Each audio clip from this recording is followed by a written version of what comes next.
예. 안녕하세요. 안녕하세요. 예, 반갑습니다.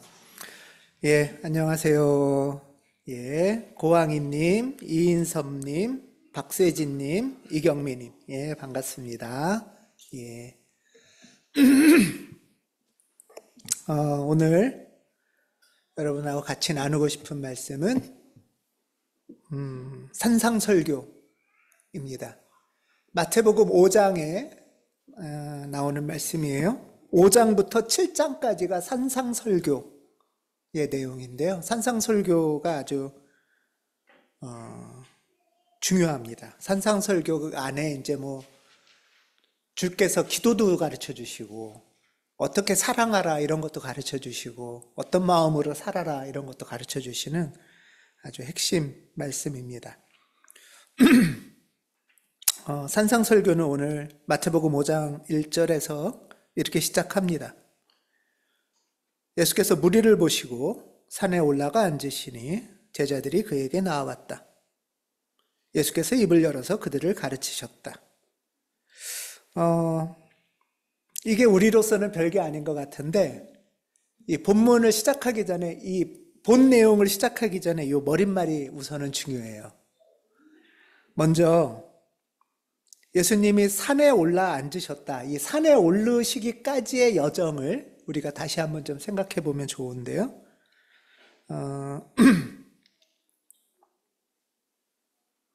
예수님 공생애를 한번 생각해 볼게요. 이게 이제 기본적으로 마태복음의 순서예요. 마태복음은 공생애 받으면 시작하시면서 예수님이 세례를 받으셨죠. 세례자 요한에게 가서 세례를 받으시고 눈이 열려서 성령이 임하는 걸 보시고 귀가 열려서 뭐 들으셨죠? 예, 사랑 고백을 들으시고, 예, 그래서 눈과 귀가 열리는 사건이 세례를 통해서 있어요. 그렇게 세례를 받으신 다음에 성령 충만하게 광야로 가셔서 기도하시죠. 그래서 성령 충만함에도 불구하고 우리 인간의 이렇게 실존적인 유혹과 약함이 뭐가 있는지 그거를 확인하시고 기도하시고 흘려보내시고 그런 이제 광야의 시간을 가지세요. 이렇게 세례와 광야의 시간을 가지신 다음에 예수님이 이제 고백을 합니다. 뭐라고 고백하죠? 야, 새 시대가 열리는구나. 하나님 나라가 임하는구나. 그걸 경험하지 않고 어떻게 아시겠어요?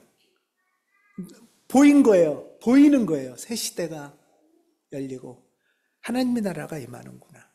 이거는 그냥 보인다, 눈이 띄어진다 이 정도가 아닌 것 같아요. 예를 들면 우리 인류의 큰 지혜자들, 영적인 각성자들은 깨달았다 이런 말을 해요. 열반 이런 말을 하죠. 갑자기 세상과 온 우주에 흘러가는 이치가 확 보이는 거예요. 예를 들면. 그래서 인류의 역사가 바뀐다라는 것을 깨달은 거예요. 예수님은. 그 이전의 우주의 경륜과 다른 흐름이 보이신 거죠. 그게 일종의 열반에 들고 깨달음에 들고 열반이라보다 해탈을 하는 거죠. 예를 들면 그런 그래서 새 시대가 때가 찼다라는 것은 시대가 바뀌는구나. 그리고 하나님이 나한테 오시고 하나님 나라가 막 하늘에서 이렇게 쫙 내려오는 게 보이시나 봐요. 예. 그러면서 이제 고백을 넘어서 제안을 하세요. 우리 새로운 삶을 살자. 그게 뭐예요? 회개하자죠. 회개하자. 이게 시대가 바뀌었는데 왜 옛 것으로 살려고 하냐. 시대가 바뀌었기 때문에 새 삶을 살자. 그것이 이제 회개의 제안이죠. 회개의 구체적인 모습은 뭐예요? 출가죠. 이전의 규칙과 이전의 삶에서 벗어나는, 원가족과 혈연에서 벗어나는 출가를 하시는 거예요. 그리고 초대를 하십니다. 여러분들도 새로운 삶을 삽시다. 왜? 새로운 시대가 열리니까. 이게 이제 초대. 그래서 사람들을 부르죠. 새로운 삶을 삽시다. 이러고. 이런 역사적인, 우주적인, 이런 역사적이고 우주적인 경륜이 열리면서 이 흐름을 지나서 예수님이 이제 산으로 올라가신 거예요. 네. 이게 마태복음의 이제 흐름이에요. 자, 왜 산으로 가셨냐면 이제 새로운 우리가 삶을 삽시다. 하나님의 가족이 됩시다. 이렇게 말하잖아요. 하나님의 가족이 된다는 건 뭐라고 그랬죠? 하나님의 뜻대로 살아가는 것, 하나님의 뜻대로 행하는 것. 그러면 이제 우리는 하나님의 가족이 되려면 첫 번째 뭐를 먼저 해야 돼요? 하나님의 뜻이 뭔지 배워야죠. 내 뜻대로 살지 않으려면 하나님의 뜻이 뭔지를 먼저 배워야 이게 가능하죠. 이제 이 흐름이 있는 거예요. 그래서 산에 가셔서 이제부터 하나님의 가족이 되기 위한, 새 삶을 살기 위한 가르침을 주시는 거예요. 이제부터. 그게 산상설교예요. 그러니까 산상설교는 엄청 중요한 거예요. 하나님의 가족으로 살기 위해서는 꼭 이걸 배워야 돼요. 배우지 않고는 살 수가 없는 거예요. 내 멋대로 살 수가 없는 거예요. 혼자 불 받고 막 번쩍했다고 해서 하나님의 가족이 되는 건 아니에요. 순간적인 은혜를 받는다고 해서. 그러니 산상설교는 굉장히 중요하겠죠. 이제 이런 흐름을 쭉 들으면서, 보면서, 그래서 이런 가운데 산으로 갔다. 야, 이게 뭘까? 이 얘기를 들으면서 유대인들은 어떤 옛날 이미지와 연상이 연결되는 장면이 있어요. 누굴까요? 모세죠, 모세. 왜 모세냐? 출애굽기 19장에 보면 이런 말씀이 있어요. 이스라엘 자손이 이집트 땅에서 나온 지 셋째 달 초하룻날 그들은 시내 광야에 이르렀어요. 그래서 시내 광야에 이르러서 광야에다가 장막을 쳤고, 그 산 이름이 뭐예요? 이제 시내 광야에 있는 산? 시내산이죠. 시내산 아래 장막을 친 다음에 3절, 모세가 산으로 올라가서 하나님께로 간다 라고 얘기를 해요. 주님께서 산에서 이제 그를 불러서 말씀하시는 거예요. 너는 야곱 가문에게, 이스라엘에게 내가 말해주는 걸 이제 너 가르쳐 줄 거야. 다시요. 광야에 있고 모세가 산으로 올라가요. 이스라엘 사람들은 산은 어떤 곳이에요? 하나님과 가까운 곳이에요. 그래서 모세가 대표로 산에 올라가면 하나님이 모세에게 하나님 뜻을 가르쳐 주면 모세는 이제 그걸 배우고 이스라엘 사람한테 가르쳐 줄 거예요. 그 역할을 모세가 하는 거예요. 이제 모세는 산에 올라가서 그러면은 뭘 배워요? 십계명도 배우고 희년법도 배우고 약자보호법도 배우고 제사법도 배우고 이런 걸 배워갖고 내려올 거예요.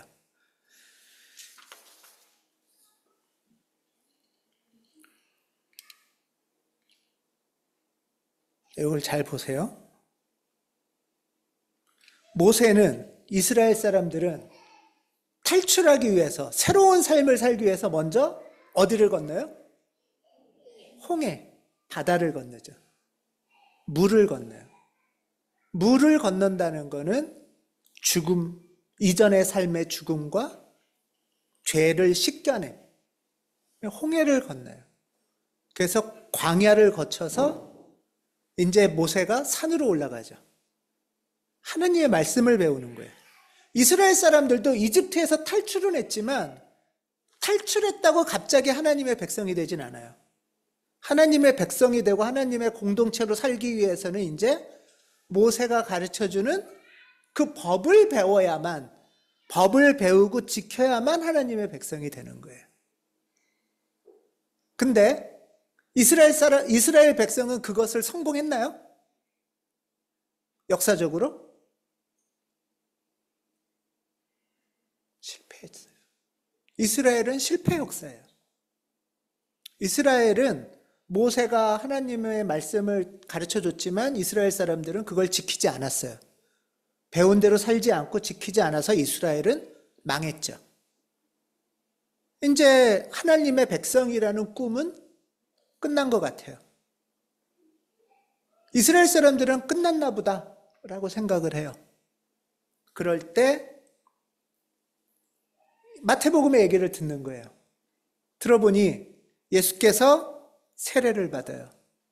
그리고 광야를 나가서 하나님과 기도를 하고 이제는 하나님의 말씀을 배우고 가르치려고 산으로 올라가요. 이 그림이 굉장히 중요한 유대인들에겐 이미지예요. 홍해 바다와 세례, 광야, 그리고 산. 이 얘기 속에서 마태복음서가 당시에 교회의 교인들에게, 사람들에게 전하고 싶은 말은 어떤 걸까? 모세가 실패한 일을 예수께서는 하신다. 모세가 이루지 못한 하나님 나라 가족, 하나님의 백성, 이것을 우리는 이미 망한 줄 알고 그친 줄 알지만 하나님이 멈추지 않으시고 예수를 보내셔서 예수가 물의 죽음의 물 세례를 거치고 광야를 거쳐서 이제 산에 올라가서 이스라엘에게 가르쳐 주셨던 그 율법보다 더 온전한 율법을 이제 가르쳐 주실 거야. 이게 마태복음에 나오는 산상설교예요. 유대인들은 이 이미지를 갖고 있고 마태복음서는 분명하게 이 이미지를 배경으로 깔고 전하고 있어요. 모세보다 훨씬 위대한 모세가 나올 것이다. 나왔다라는 거죠. 그래서 출애굽기에 보면 이어서 이렇게 말해요. 너희는 내가 이집트 사람에게 한 일을 보았고 또 어미 독수리가 그 날개로 새끼를 업어 나르듯이 내가 너희를 인도하여 나에게로 데려온 것도 보았다. 이제 너희가 정말로 나의 말을 듣고 내가 세워준 언약을 지키면 너희는 모든 민족 가운데서 나의 보물이 될 것이다. 온 세상이 다 나의 것이고 그러므로 너희는 내가 선택한 백성이 되고 너희 나라는 나를 섬기는 제사장 나라 거룩한 민족이 될 것이다. 이 꿈이 실패한 꿈으로 끝나는 게 아닐 거라는 것을 말씀하는 거예요. 하나님은 어떤 하나님이세요? 처음에 보면 어미 독수리가 날개로 새끼를 업어 나르듯이 옛 삶에서 새 삶으로 옮겨가실 거라는 거예요. 그 일을 하실 거라는 거예요. 그래서 그 새 삶을 살려면 근데 우리가 해야 될 일은 뭐예요? 주님이 세우신 언약을 배우고 지키는 거예요. 예수께서 이제 내가 너희들에게 그걸 가르쳐 줄 거야.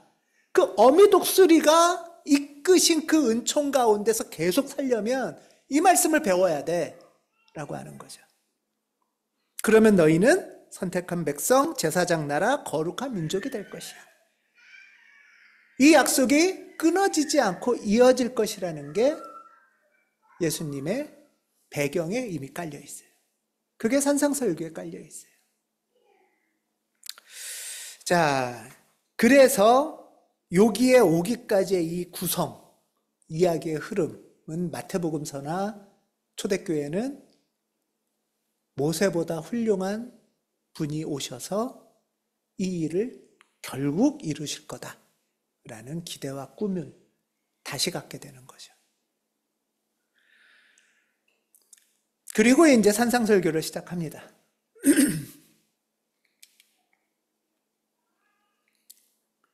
자, 산상설교는 어떻게 시작하냐 하면 복선언으로 시작을 하죠. 복선언. 복을 몇 번 선언하시죠? 8번. 그래서 팔복 이런 이제 표현을 쓰는 거예요. 복선언을 8번 하세요. 근데 복선언을 8번 하는데 그 중에서 이 복선언 중에서 8번 중에 크게 제가 오늘은 두 그룹으로 복을 좀 나눴어요. 두 그룹으로 나눴어요. 첫 번째 복은 3절, 4절, 6절, 10절에 있는 복이에요. 자, 예수님이 복선언을 하시는데 마음이 가난한 사람은 복이 있습니다. 슬퍼하는 사람, 의에 줄이고 목마른 사람, 의를 위해서 모욕당하고 박해받고 비난받는 사람은 복이 있습니다. 이게 이제 한 덩어리의 복이에요. 자, 여러분 어떠세요? 이 복같이 느껴지세요? 이게 무슨 뭘까? 이게 복 맞아? 이런 생각도 들 수 있고. 그리고 이 복선언을 여러 저 교회 다른 설교들도 옛날에도 들었고 이거 준비하면서 다시 몇 개를 들어봤는데도 좀 혼동되게, 제가 볼 때는 주석적으로나 성서학적으로 볼 때는 혼동된 설교가 많이 있더라고요. 자, 여기서 혼동되면 안 되는 게, 자, 여러분 한번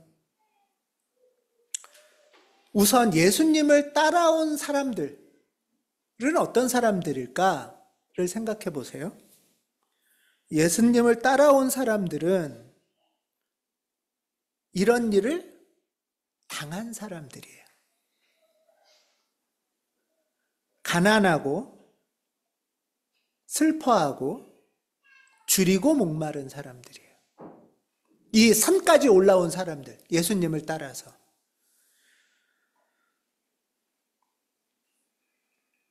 뒤에서부터 보면은 의를 위하여 모욕당하고 박해받고, 이거 요즘으로 하면 뭐예요? 이거 좀 잘못된 것 같아요. 이게 옳지 않은 것 같아요. 라고 말하니까 어떻게 된 거예요? 욕 뒤지게 먹은 거죠. 네가 뭐 그렇게 잘났어? 이 소리 듣는 거죠. 입 다물고 있어. 비난받은 거예요. 그러니까 근데 나는 힘이 없어. 욕은 들었지만 힘이 없어. 그러니까 6절 거꾸로 올라가면 의로움에 줄이고 목말라. 그렇죠? 그리고 이런 상황이 슬퍼. 이런 부당한 상황도 슬프고, 부당한데 내가 뭐 할 수 있는 능력도 없어. 이런 상황이 슬픈 거예요. 그리고 이런 상황을, 이런 마음의 상태를 마음이 가난하다 이렇게도 표현을 해요. 그냥 먼저 가난하다라고 한다는 거는, 여러분 여기에 온 사람들이 부유하겠어요? 가난하겠어요? 네, 가난하겠죠. 더군다나 떠돌이들이었고 새 삶을 살자고 해서 출가한 사람들이잖아요. 집도 떠난 사람들이잖아요. 뭘 재산을 들고 나왔겠어요? 재산 지키려면 그 자리, 더럽고 치사해도 그 자리 지키고 있었어야 됐겠죠. 가난한 거예요. 이런 상황이에요. 지금 이런 상황이 복되다는 게 아니에요. 그러니까 니네들은 계속 슬프게 살다가 죽어. 이런 소리가 아니고요. 이런 처지에 있는 너희에게 하나님이 임하실 거야 라는 뜻이에요. 이런 처지에 있는 너희들에게 하나님이 함께 하실 거야. 그래서 복될 거야 라고 말하는 거예요. 이거를 막 설교 중에는 이런저런, 그래서 막 가난하게 뭐 줄이며 삽시다, 뭐 슬퍼합시다, 그게 아니고, 이런 처지에 놓인 사람들에게 하나님이 동행하실 거야. 위로하실 거고 구원하실 거고 어미 독수리 같은 하나님이 너희들을 돌봐주실 거야. 그래서 복된 손길이 다가갈 거야 라는 말씀이에요. 이 의에 줄이고 모욕당하고 비난받고 의에 줄이고 슬프고 하는 것을 구약 전통에서 뭐라고 그러나요? 이걸 총칭해서 가난함이라고 말을 해요. 가난함. 첫 번째로는 가난하다는 거는 어떤 거냐? 그래서 가난한 사람들에게만 하나님이 복 주세요? 이렇게 물어보는 사람도 있어요. 근데 성서에서 말하는 가난함의 문제는 뭐냐 하면 그냥 월 수입이 적다 이런 차원이 아니고요. 성서에서 말하는 가난함의 문제는 바로 빈부격차의 문제예요. 핵심은 여기에 있어요. 그러니까 부자와 가난한 사람들의 극심한 격차, 이게 문제라는 거예요. 예를 들면 요즘 뭐 남녀 평등 이렇게 얘기하면 요즘 뭐 여자들이 얼마나 옛날에 비해서 잘 평등해졌어 라고 생각하면 착각하는 거예요. 그 문제는 뭐예요? 남성과 여성 사이에 부당한 격차가 문제인 거죠. 이해되시나요? 예. 우리나라도 그냥만 보면은 잘 살잖아요. 이제 잘 살아요. 문제는 뭐예요? 가난한 사람이 잘 살아졌다 이게 아니고 극소수의 부자와 이 다수 사람들 사이에 극심한 격차가 문제인 거예요. 격차. 또 이 전 세계의 부자의 소수 부자와 많은 다수의 격차가 문제인 거죠.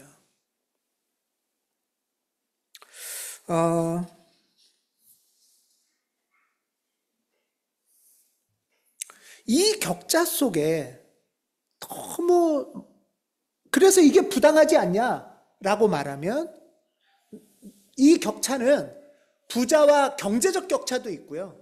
부자와 가난한 사람 사이의 격차도 있고요. 예를 들면 남성과 여성 사이의 격차도 있을 거고요. 자유인과 노예 사이의 격차도 있을 거고요. 이게 너무 심한 거예요. 그러니까 이거 잘못된 거 아니냐라고 말하면 모욕당하고 비난받고 의에 줄이고 목마르고 그래서 슬퍼하는 거예요. 마음이 가난하다는 건 어떤 상태냐면 마음은 여기는 어떤 그리스어로는 푸뉴마, 그러니까 영이 가난하다는 거예요. 내 영이. 영이 히브리어로는 르아흐라고 해서 숨이죠. 숨. 호흡. 여러분 한번 상상해 보세요. 숨이 내 속에 산소가 부족하면 어떻게 되겠어요? 숨이 가난하다는 건 산소가 부족하다는 거죠. 호흡이 부족한 거예요. 그러면 어떻게 돼요? 막 가쁜 거예요. 호흡이 가쁘고 정말 한숨을 깊이 쉬어야 겨우 숨통이 트이고 이런 상태란 거예요.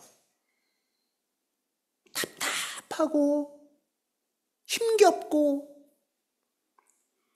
이런 사람들이 지금 예수님한테 온 거예요. 산 위로 쫓아왔어요. 새로운 시대가 너무나 그리워 갈망인데요. 목말라요. 의에 줄이고 목마른 거죠. 이런 사람에게 지금 예수님은 너희에게 하나님이 이대로 두지 않을 거야. 하나님이 너희에게 임하셔서 의롭게 해주실 거야 라고 말하는 거예요. 이 상태가 복되다는 게 아니에요. 그래서 이거를 분명히 하셔야 됩니다. 이 상태는 불의한 상태예요. 부정한 상태예요. 이거를 헷갈리면 안 돼요. 이거와 비슷한 게 뭐가 있냐 하면은 그래서 이거를 알 수 있는 게 누가복음을 보면 알 수 있어요. 똑같은 표현이 누가복음에도 복선언이 나와요. 가난한 사람 복이 있다. 굶주린 사람 복이 있다. 슬피 우는 사람 복이 있다. 뭐 배척받고 너희가 욕받고 이러는 사람에게 복이 있다.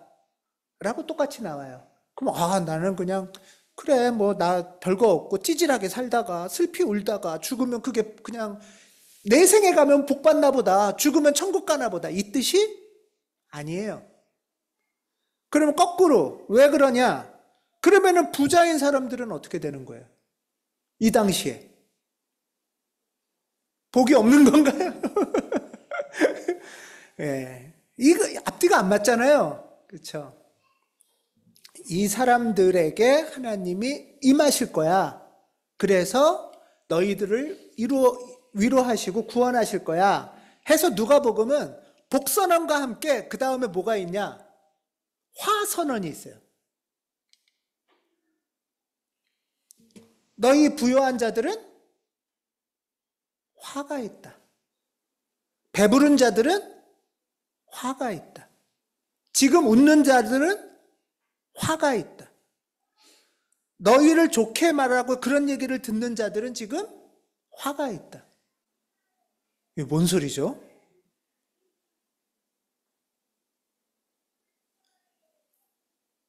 많은 사람들이, 그러면 다시 생각을 해봐요. 왜 1세기 유대인들은 그렇게 배고팠을까요? 빈부격차가 심했을까요?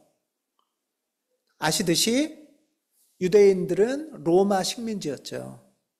로마 식민지였으니까 부유한 사람은 누구겠어요?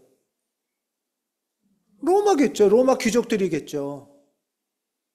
그 다음에 로마가 식민 지배를 하는 이유는 아주 명확해요. 그거는 문서에도 남아 있는데요. 세금을 걷어내는 거거든요. 그러니까 유대인들은 늘 세금에 쪼들려요.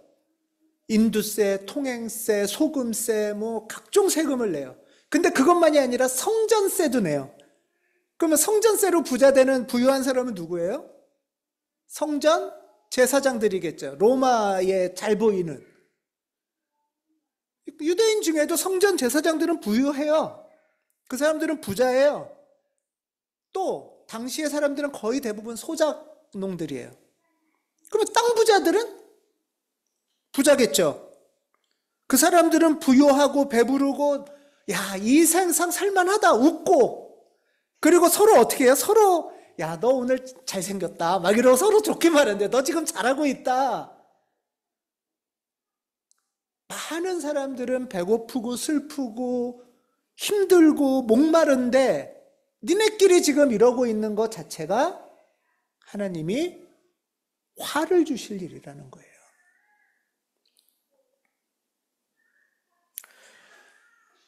부당하고 불의한 세상을 하나님은 괜찮다 하지 않으신다 라는 것을 누가복음을 보면 아주 명확하게 날 수가 있죠. 팔복이 헷갈리면 안 되는 거예요. 그래서 한국교회나 현대교회들은 이거를 꼭 기억해야 되는 거죠. 예수께서는 지금 자기를 따라온 사람들의 처지를 잘 알고 있어요. 그 사람들 중에는 부유하고 배부르고 웃고 있고 이런 사람이 없고요. 다 자기 따라온 사람들은 가난하고 굶주리고 슬피 울고, 그래서 하나님 이거 억울해요. 이거 잘못됐잖아요. 말하다가 만약에 자기 주인한테 이거 잘못됐다고 얘기하면 어떡하겠어요? 땅 주인한테 잘못했다고 얘기하면은 소작농들은 어떻게 돼요? 땅 뺏기죠. 그나마 소작도 못하는 거죠. 지금 그런 사람들이 예수께 다가왔고 예수님은 이들과 함께 새 세상을 열 거야. 그래서 이들에게 복이 이루어질 거야. 이게 하나님의 선언이라는 거예요. 이 말은 뭐냐? 지금 당장은 가난하고, 지금 당장은 누군가로부터 손가락질 당하고, 제 정신 못 차리고 지금 여기서 돈 벌어도 현찮은데 이상한 애들 쫓아다니고 있어. 할 거 아니에요. 가족들 중에서나. 비난받고 모욕당하고 내 인생 슬피 울고 숨통이 답답해 죽겠는 너희들, 그게 끝이 아니야. 비관하지 마. 절망하지 마. 스스로의 처지를 좌절하지 마. 예수님은 지금 이 얘기를 하시는 거예요. 이게 복선언이에요. 이게 다가 아니야 라는 얘기를 하시는 거죠. 이게 이제 처음 가난하고 슬프고 의에 줄이고 모욕당하는 사람들에게 하시는 격려의 복선언인 거예요. 이 삶이 지금 니네가 잘못해서 그러는 게 아니야 라고 말하는 거예요. 그리고 두 번째 복선언이 있습니다. 두 번째 복선언은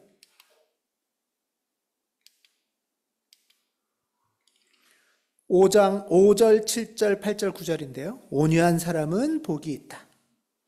자비한 사람은 복이 있다. 마음이 깨끗한 사람은 복이 있다. 평화를 이루는 사람은 복이 있다. 이렇게 이제 선언을 또 하세요. 이걸 한 묶음으로 볼 수 있어요. 자, 근데 이것도 헷갈리시면 안 돼요. 그러면 내가 온유하지 못해서 이렇게 가난한 인생으로 사는 건가? 나는 자비하지 못해서 노예로 태어난 건가? 라고 왜곡되면 그건 말씀을 왜곡하는 거예요. 그건 숙명론이고 왜곡된 거예요. 자, 처음에 이미 우리가 얘기했죠. 니네가 잘못해서 가난한 게 아니야 라고 얘기하셨잖아요. 그쵸? 니네가 잘못해서 슬픈 게 아니고 지금 부당하게 모욕당하는 게 아니야 라고 얘기하셨고, 그 다음에 5절, 7절, 8절, 9절 이거는 뭐냐? 여러분, 이것을 이해하기 위해선 고대 사회는 엄격한 계급 사회였어요. 이거를 잘 생각하셔야 돼요. 태어나면서부터, 예를 들면 희자님은 태어나면서부터 공주야. 그 다음에 성은님은 태어나면서부터 희자 공주님의 몸종이야. 이거는 내가 잘난다고 해서 바뀔 수 없죠. 그쵸? 이거는 고대 사회는 엄격한 계급 사회예요. 그래서 태어나면서부터 계급이 정해져 있어요. 희자님은 태어나면서부터 공주였기 때문에 공주로 태어나서 이유식 먹고 크고 이제 루다 나이 정도 되면 교육을 받아요. 그쵸?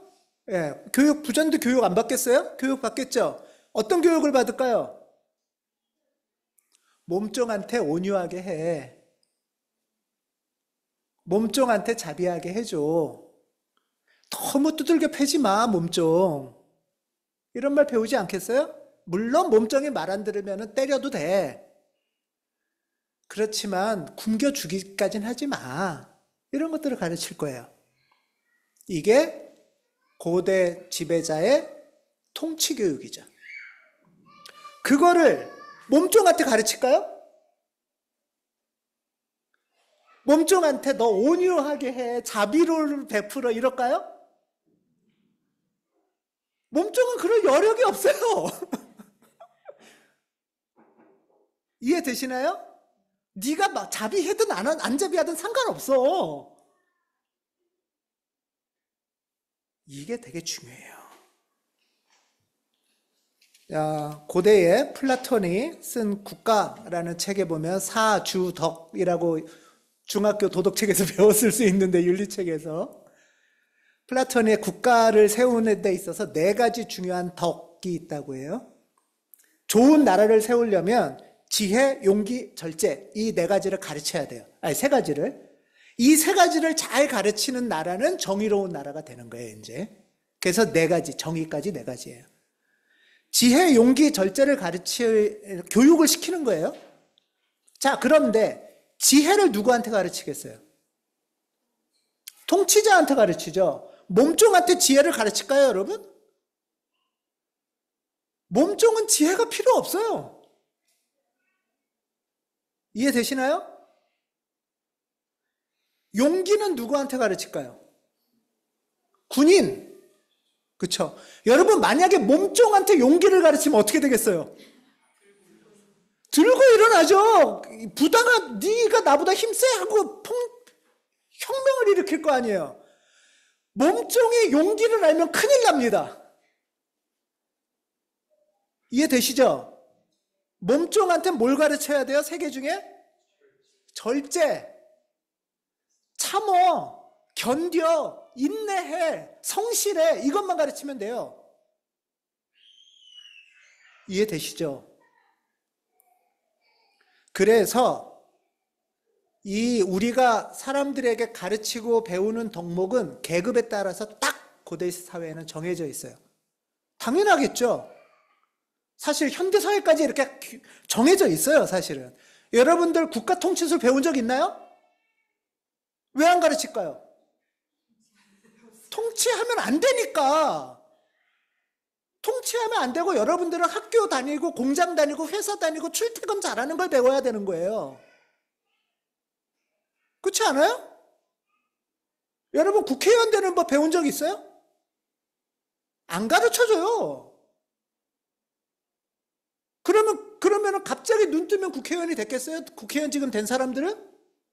따로 어디서 배운 거죠? 그럼요, 당연하죠. 따로 어디서 배우지 않고 될 것 같으세요? 몇 조, 몇십 조 회사 운영하는 거 여러분 배운 적 있어요? 없죠? 그러면 안 배우고 할 수 있겠어요? 따로 누군가한테 가르치는 거예요.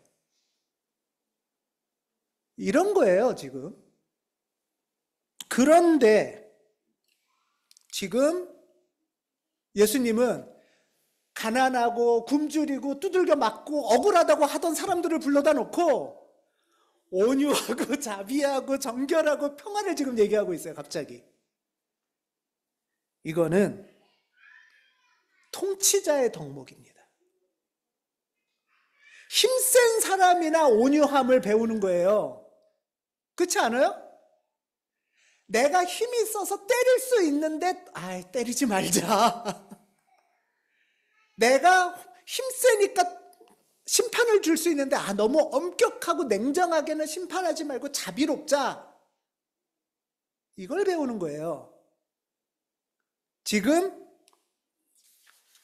대단한 일이 지금 벌어지고 있는 거예요. 고대 문서에 보면 온유와 자비는 통치자가 배울 교육 덕목이에요.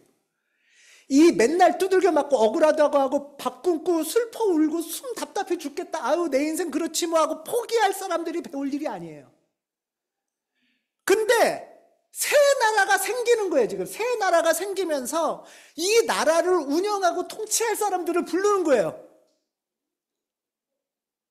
이 말도 안 되는 일이 벌어지는 거죠, 지금. 여러분, 정결하다, 마음이 정결하다는 건 뭘까? 예를 들면은 시편에 보면 이런 말이 있어요. 시편 15절 여러분 잘 아는 말이에요. 누가 주님의 장막에서 살 수 있겠? 이건 뭐예요? 주님의 나라에서 누가 살 수 있겠습니까? 이런 거잖아요. 그러면서 주님의 거룩한 산에 누가 머물 수 있겠습니까? 깨끗한 삶을 사람. 이거는 다른 옛날 번역은 마음이 깨끗한 사람, 정의를 실천하는 사람, 뭐 이런 말이 쭉 나와요. 그러면서 5절에 높은 이자를 받으려고 돈 꾸어주지 않고 무죄한 사람한테 뇌물 주지 않는 사람, 이런 사람이 하나님 나라에서 살 수 있습니다.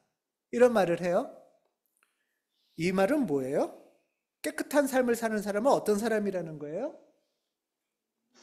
돈 꿔줄 능력 있는 사람, 그런데 고리대금 안 하는 사람, 몸종이 뇌물하겠어요? 뇌물 받지 않는 사람이래요. 여러분 뇌물 받을 능력 있나요? 뇌물 받을 능력이 있어야 일단 내가 여러분 뇌물 받지 맙시다 이런 교육을 한다는 거는 뇌물 받을 능력이 있을 때 이해되시나요? 뇌물 받을 능력이 있는 사람들을 대상으로 지금 이런 새로운 나라가 열리고 그 나라를 운영하고 주인이 될 통치자들에게 가르치는 덕목이에요. 이게 엄청난 거 아니에요? 내 인생 참 진짜 내가 어쩌다 여기까지 왔지 할 사람들에게 새 시대가 열리고 하나님 나라가, 새로운 나라가, 건국 신화를 지금 정도전이 조선을 열듯이 그러면서 이렇게 불러가지고 나라의 주인공이 되려면 어떻게 해야 되는지 알아? 지금 이 얘기를 하시는 거예요, 지금. 마지막에 특히나 평화를 이루는 사람은 공식적으로 평화는 누구한테 쓰는 말이죠? 평화를 이루는 사람은 로마 황제죠. 아우구스투스한테 하는 말이죠. 그래서 로마 황제가 평화를 이뤘기 때문에 그런 로마를 팍스 로마나라고 하잖아요. 그렇죠? 근데 여러분이 평화를 이루십시오. 이런 대우를 받는 거예요.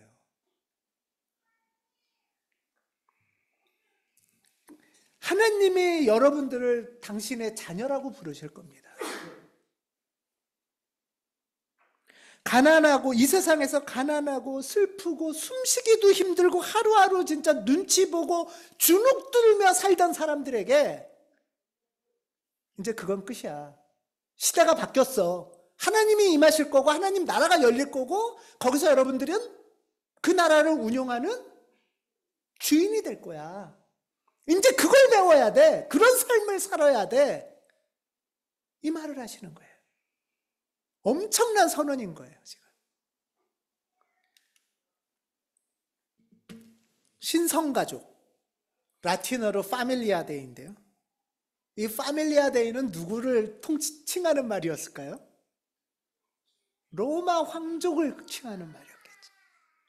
근데 그래서 신성가족, 파밀리아 데이에서 파밀리아는 패밀리고 이 데이는 데우, 신이에요. 신이 내린 가족, 신과 함께하는 가족 이런 뜻이에요. 근데 이거를 우리는 뭐라고 번역해서 읽죠? 성가족 또는 하나님의 가족. 우리가 하나님의 가족이라는 거예요, 이제.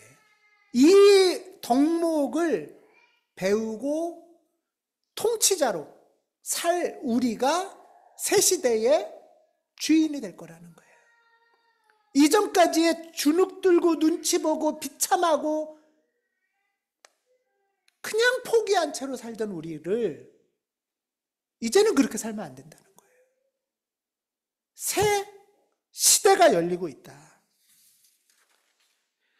너희가 신성가족이고 하나님의 자녀다.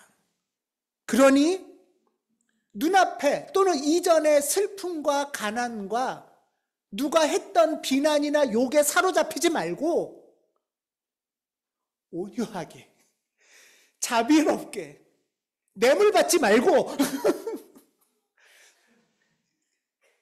누구 힘든 사람 돈 꺼줄 때 이자 많이 받지 말고 평화를 이루며 새 나라의 주인으로 살자. 이제 그 나라를 여실 것이다. 이것이 산상설교의 시작입니다. 하나님의 나라가 우리에게 임하실 것입니다. 하나님의 복이 우리에게 임하실 것입니다. 주눅들지 않고 당당하게 기쁘고 즐겁게 하나님의 나라를 누리는 우리가 되기를 바랍니다. 주님의 말씀입니다. 기도하겠습니다. 하나님,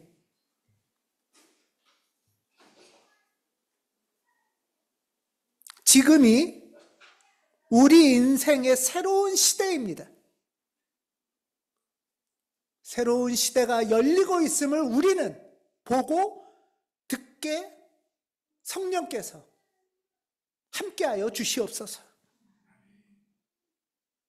가난하고 슬프고 줄이고 욕받고 손가락질 당했던 우리였지만 거기에 멈추지 않고 당신 나라에서 당신의 자녀로 우뚝 서도록 격려해 주시옵소서.